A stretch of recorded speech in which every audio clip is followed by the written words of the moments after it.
بسم اللہ الرحمن الرحیم۔ پروگرام ستارہ حرم کے ساتھ میں ہوں آپ کا میزبان بلال احمد۔ ناظرین کرام، آپ جانتے ہیں کہ ہم پروگرام میں آپ کے لیے مختلف موضوعات پر اور مختلف مہمان شخصیات کو آپ کے سامنے بلاتے ہیں تاکہ ہم ہر اینگل سے آپ کی اصلاح کر سکیں، آپ کو نالج دے سکیں اور ایک بہترین معاشرہ تشکیل دے سکیں، اپنی اصلاح کر سکیں، ایک معاشرے کی اصلاح کر سکیں۔ اس سے پہلے ہم ایک مذہبی اسکالر سے اس موضوع کے اوپر گفتگو کر چکے ہیں، لیکن ہم نے یہ سمجھا کہ ایک قانونی حیثیت سے بھی ہم اس پہلو کو اجاگر کریں اور اس موضوع کو ایک ماہر قانون سے ڈسکس کریں۔ تو اس لیے ہم نے آج اس موضوع کو کہ لو میرج یعنی شادی، جو پسند کی شادی ہے، اس کا اسلام میں کیا رول ہے، اسلامی لحاظ سے کیا ہے، یہ تو ہم ڈسکس کرتے رہتے ہیں اور اس میں بھی ہم تھوڑا سا ڈسکس کریں گے، لیکن آج بیسک جو ہمارے پروگرام کا تھیم ہے وہ یہ ہے کہ لو میرج جو ہے پاکستان کے قانون میں اس کی کیا حیثیت ہے، کیا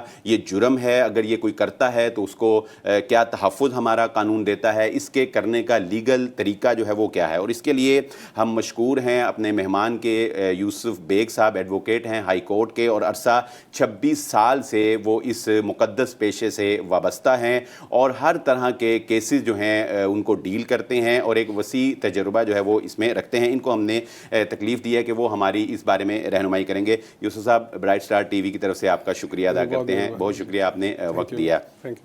گفتگو کا آغاز کرتے ہیں ناظرین اکرام۔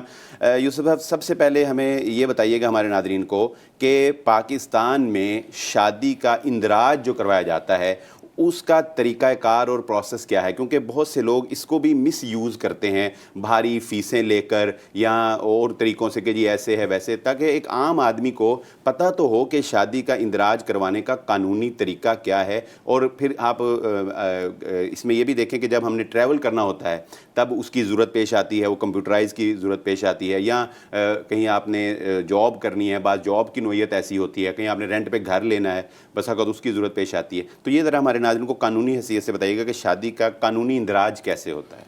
جی بہت شکریہ آپ صاحب، آپ کی بات جو ہے وہ بہت اہم سوال آپ نے کیا ہے۔ اس میں صورتحال سب سے یہ پہلے نوٹ کرنے والی ہے کہ شادی کے لیے اندراج کا پہلے تو کوئی اس میں جو ہے نا ضرورت نہیں ہے۔ ابتدا میں تو شادیاں صرف زبانی نکاح کے اوپر ہو جایا کرتی ہوتی تھی۔ پاکستان میں اس کی لیجسلیشن ہوئی ہے 1961 میں، اس کے تحت یہ مسلم آرڈیننس جو فیملی لا آرڈیننس بنا، آئلی قوانین بنے، تو اس کے تحت اس کو سیکشن 5 کے تحت لازمی قرار دے دیا گیا کہ کوئی بھی شادی ہوگی تو وہ رجسٹرڈ ہوگی۔ اس کا مقصد ہے، اس کے پیچھے ایک علت ہے، اس کی وجوہات ہیں۔ ایک تو وراثت کا حق ہے جو خاتون کا ہے، دوسرے نمبر کے اوپر بلیک میلنگ کا عنصر ہے کہ کسی خاتون کو بندہ ویسے ہی کہہ دے کہ یہ میری بیوی ہے اور وہ ثابت نہ کر پائے، اور پھر تیسرے نمبر کے اوپر اسی طریقے کے ساتھ طلاق کو بھی انسٹیٹیوشنائز کر دیا گیا، شادی کو بھی انسٹیٹیوشنائز کر دیا گیا اور طلاق کو بھی انسٹیٹیوشنائز کر دیا گیا تاکہ دونوں اطراف کے جو حقوق ہیں ان کا تحفظ ہو سکے، اور ایک ادارہ بنا دیا گیا جس میں اس کا اندراج پرپیچول ہو گیا، پرماننٹ اس کا جو اندراج ہے وہاں پہ مستقل طور کے اوپر اس کا اویلیبلٹی ہے۔ اب اس میں آ گیا اس میں سچویشن یہ ہے کہ ایک تقسیم کر دی گئی ہے پورے پاکستان میں یونین کونسل لیول کے اوپر۔ ادارے، ان کو وہ کانسیپٹ نہ لیں کہ وہ بلدیاتی ادارے ہوں گے تو یہ کام کرے گا، بلدیاتی ادارے نہیں ہوں گے تو یہ کام چھوڑ دے گا، ایسا نہیں ہے معاملہ۔ یہ مستقل ادارے ہیں اور یہ پرماننٹ ادارے ہیں، انہوں نے کام کرنا ہی کرنا ہے، چاہے کوئی بلدیاتی جو ہے وہ انتخابات ہوئے ہوں، بلدیاتی ادارے جو ہیں وہ مارز وجود میں ہوں یا ڈیفنکٹ ہو چکے ہوں یا فنکشنل ہوں یا نان فنکشنل ہوں، انہوں نے اپنا کام کرنا ہی کرنا ہر صورت میں۔ اب اس میں سچویشن یہ ہوگی کہ یونین کونسل جو ہے متعلقہ یونین کونسل وہ علاقہ کو ڈیوائیڈ کیا ہوا ہوگا، اس علاقے میں ایک یونین کونسل ہوگی، ایک یونین کونسل میں ایک یا ایک سے زائد جس قدر ضرورت ہوگی یونین کونسل ایک بندے کو یا اس سے زائد بندوں کو لائسنس دے گی رجسٹرار کا۔ وہ رجسٹرار جو ہے وہ اپنے پاس رجسٹر رکھے گا، اس کو مینٹین کرے گا، اس کے ریکارڈ کا ذمہ دار ہوگا، اس کے اندراج اس کی ذمہ داری ہوگی، یہ تمام کی تمام اس کی ذمہ داری ہوگی اور وہ اپنے پاس اس کو رکھے گا۔ یہاں پہ دو چیزیں آ جاتی ہیں، سم ٹائم آپ نے بھی دیکھا ہوگا معاشرے میں کہ شادی کے دوران عقیدت کے طور کے اوپر نکاح خواہ کو اپنی پسند کے بندے کو دعوت دی جاتی ہے کہ آپ ہماری بیٹی کا یا آپ ہمارے بیٹے کا نکاح جو ہے نا وہ آپ اس میں آ کے قلبی انس ہوتا ہے، قلبی انس ہوتا ہے، اس کے ساتھ وہ عقیدت ہوتی ہے جس کے تحت آپ اپنی شخصی اور روحانی شخصیت کو آپ جو ہے نا وہ دعوت دے دیتے ہیں۔ ایسی صورتحال میں یہ ہوتا ہے کہ نکاح رجسٹرار وہی رہے گا۔ صحیح ہے، صحیح ہے۔